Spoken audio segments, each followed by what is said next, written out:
리비도가 철수한다는 개념을 가지고 2차적 리비도에서, 그러니까 외부에 나가 있었던 대상 리비도, 아브젝트 리비도가 자기에게 다시 돌아오는 경우에는 자기 안에 리비도 양이 늘어나죠. 그래, 리비도 양이 많기 때문에 리비도가 마치 이건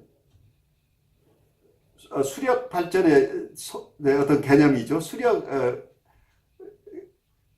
보통 이제 물을 가지고 비유하는 건데, 우리가 물이 많으면 저수지를 담아놓죠. 그래서 저수량이 많아지면 이게 그 압력이 있기 때문에 수문을 열어줘야 되는 것처럼 이런 관계를 얘기하고 있어요.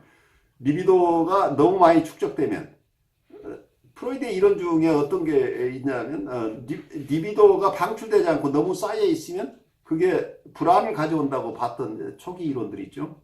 리비도가 변질돼서 불안으로 온다 하는 개념까지 있어서, 이 리비도가 많아진다고 하는 거가 어떤 면에서는 건강한 것이 아니라는 얘기예요. 자기 안에 쌓여 있다고 하는 게. 그래서 어떤 면에서 이 리비도가 자기 안에 쌓여 있는 것이 어떤 여기서 정신분열증이나 기관망상 같은 것하고 연결된다고 프로이드가 지금 얘기를 하고 있는 거죠. 이게 밖으로 나가야 될 어떤 리비도가 자기 안에 축적됨으로써 일어나는 상황이다, 이렇게 보고 있죠.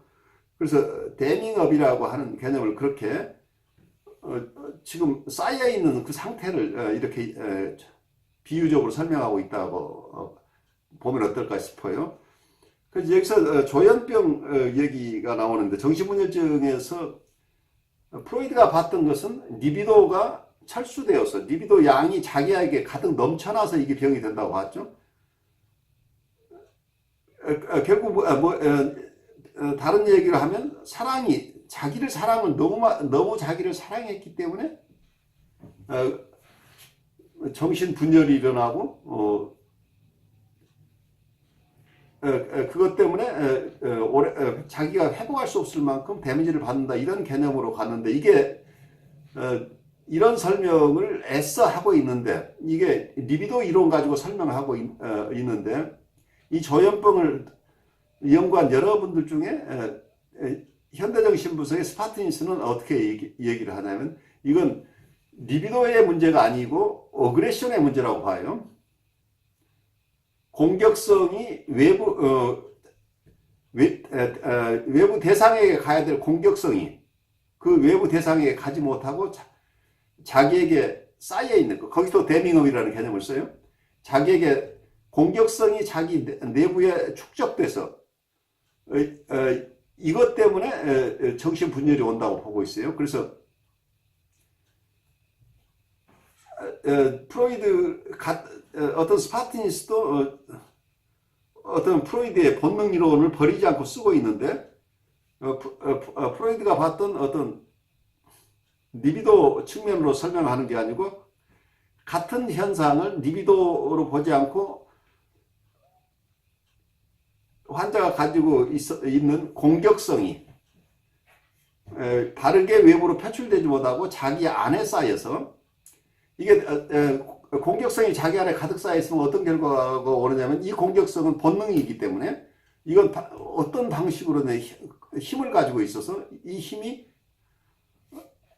어느 쪽으로든 방출돼야 되고 그 공격 대상을 찾아야 되는데, 스파틴 설명에 하면 이 공격성이 많을 때 자기 바디를 향하게 되면 신체화 현상이 일어난다고 봐요. 그래서 이렇게 공격성이 표출이 안 되고 있는 분들은 몸이 굉장히 아플 가능성이 있고, 또 하나는 자기의 슈퍼이고로 이 공격성이 가게 되면 자기 초자가 가혹해지니까 이 초자가 이고를 공격하는 이런 상황이 돼서 심한 우울증이 여기서 올 수 있다고 보고 있어요. 그리고 또 하나는 이 공격성이 자기의 이고를 공격해버리는 거예요. 그래서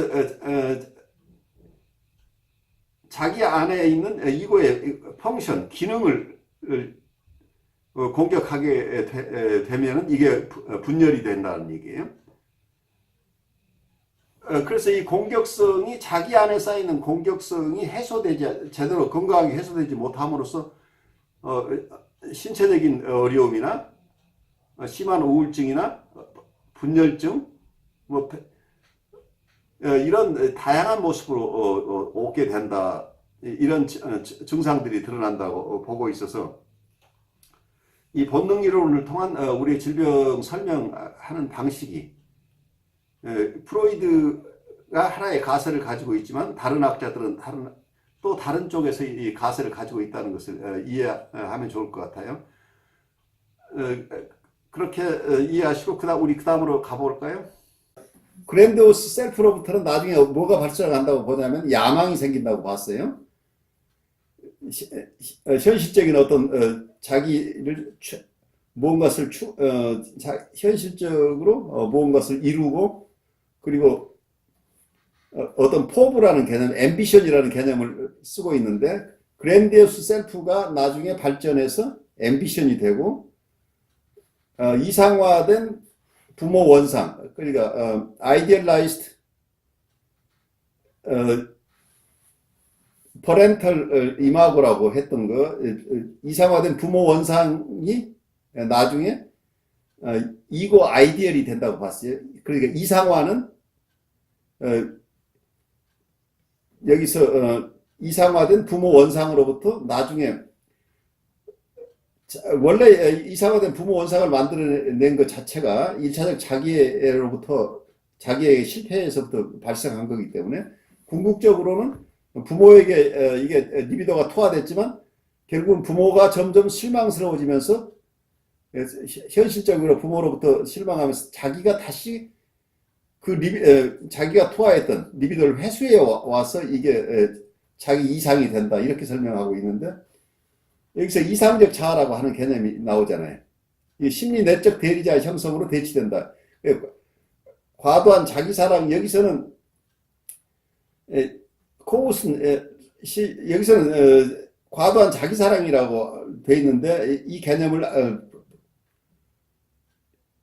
코웃은 이 두 가지로 일단 구별했다가 다시 2차적 자기애의 형식을 통하면서 2차적 자기애가 이상적 자아 그러니까 자아 이상 이고 아이디어를 형성한다 이렇게 보고 있는데 이 이론이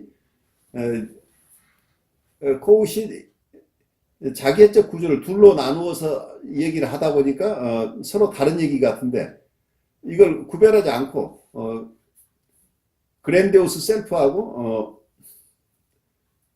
또 하나는 이상화된 부모 원상을 합쳐서 생각한다면 프로이드 얘기가 그대로 여기서 적용되고 있는 거죠. 이상적 자아라고 하는 게 원래 1차적 자기애로부터 출발해서 대상으로 갔던 리비도가 다시 자기에게 돌아오면서 이상적 자아를 구성한다. 이렇게 돼서 성인이 자기 앞에 자신의 이상으로 투사한 것은 자기가 자신의 이상이든 잃어버린 어릴 적 자기의 대치물이다. 이렇게 지금 설명하고 있죠. 그러니까 원래 1차적 자기애가 다시 회수한 거다. 이런 개념을 쓰고 있죠. 그래서 원래 나르시시즘이 대상으로 갔다가 대상으로부터 다시 환수된 것이다. 이렇게 얘기를 하고 있죠. 그래서 프로이드의 원래 개념으로 본다면 원래 자기 안에 나르시시즘을 외부에다 투사했다가 나중에 그래서 자기 나르시시즘을 잃어버렸는데 그 나르시시즘을 나중에 다시 회복해서 가지게 되는 게 심리 내적 대리자로서의 자아 이상이라고 하는 거죠. 그래서 이게 자기의 대체물이다. 그래서 원래 자기의 애로부터 결국 궁극적인 모습이 자아 이상으로 이렇게 드러난다. 이렇게 설명하고 있는데 이 설명을 코웃이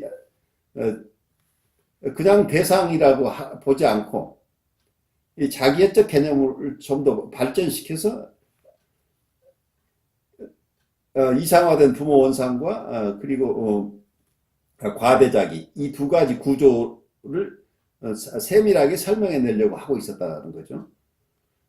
근데 이 부분이 코웃은 이렇게 두 가지 개념으로 설명하고 있지만 캐런 호나이는 이상화된 자기, 아이디얼라이즈드 셀프라는 개념 하나로 설명을 하고 있죠.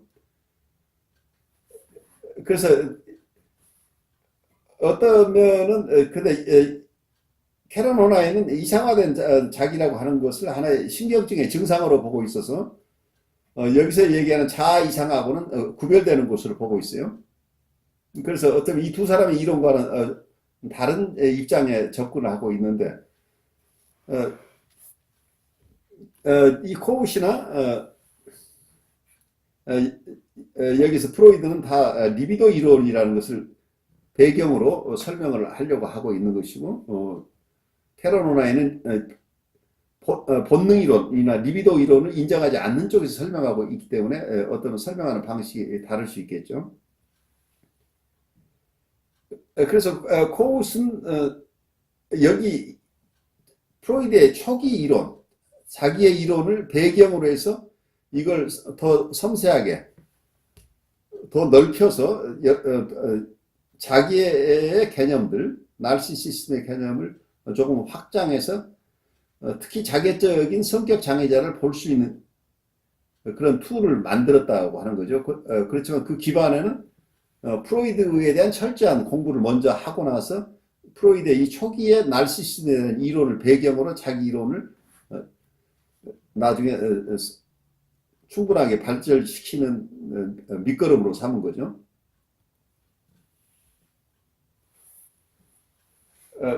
그러니까 오티즘이라는 자폐인데 노멀 오티즘 단계가 있다고 보고 있어요. 그러니까 마가렛 만더에는 초기에는 노멀 오티즘 단계가 있고 그 다음에 심바이오시스 단계, 공생 단계가 있고 그 다음에 분리 개별화 단계 이렇게 크게 세 단계로 나누고 있는데 처음에는 아이가 온통 외부 대상에 전혀 관심이 없는 단계라는 이게 어떤 대상이 없음의 상태죠.